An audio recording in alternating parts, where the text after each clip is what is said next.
Hey! What's up mga parikoys? For today's video, mag-uban na buta ninyo. Dahil sobrang init na ng panahon at summer na din ngayon, kaya ayun, naisipan namin na maghapit dito sa Bamboo Garden Resort, New Bataan, Compostela Valley. Hey! At sa puntong ito, ninaog na kami para makita ang kagandahan ng area nila dito. As you can see naman mga parikoys, napaka-refreshing naman talaga dito dahil napakadami naman talagang puno ang makikita mo dito. At napakaganda pa ng pool nila dito. Hindi ka talaga magmamahay kapag nakapunta ka sa lugar na ito. Hindi ka naman talagang maboboring dito dahil marami ka talagang mapagpipilian na maliguan mo dito. At sa puntong ito, pinuntahan din namin isang liguan na nila dito. Napakabugnaw naman talaga ng tubig. Sigurado mabubungog ka talaga kapag nagtagal ka magsalom-salom sa tubig na dito dahil sobrang lamig naman talaga. Ang sarap naman talaga makaligo sa mga ganitong area lalo na ngayon na napakainit na ng panahon. Talaga namang nagpatagbo talaga kami og ligo dahil napakasarap naman talaga makapunta at makalaag sa mga ganitong napakasarap at napakalamig na liguanan.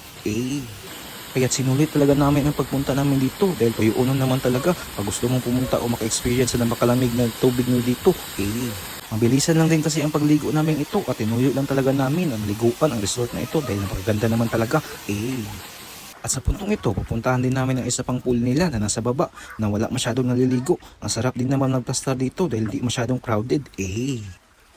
Pero mas pinili namin na dumiretso sa sapa nila dito kung saan talaga gikan ang tubig na ginagamit nila sa pool nila dito.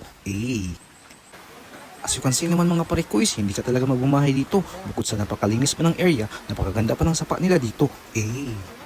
Kaya hindi na nga kami nagdugay-dugay at ninaog nga kami at naligo sa sapa nila dito.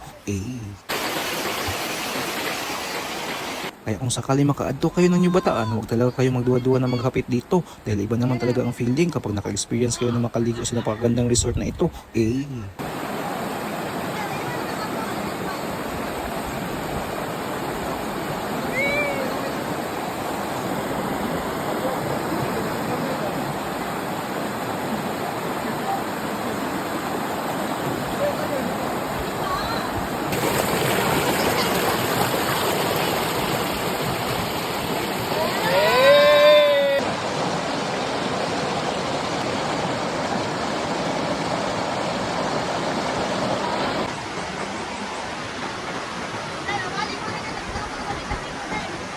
At sa puntong ito, nakaalis na kami at oras na din para mauli na. At hanggang dito na muna ang video na ito mga parikoys. Huwag kalimutang mag-like and share. Paalam!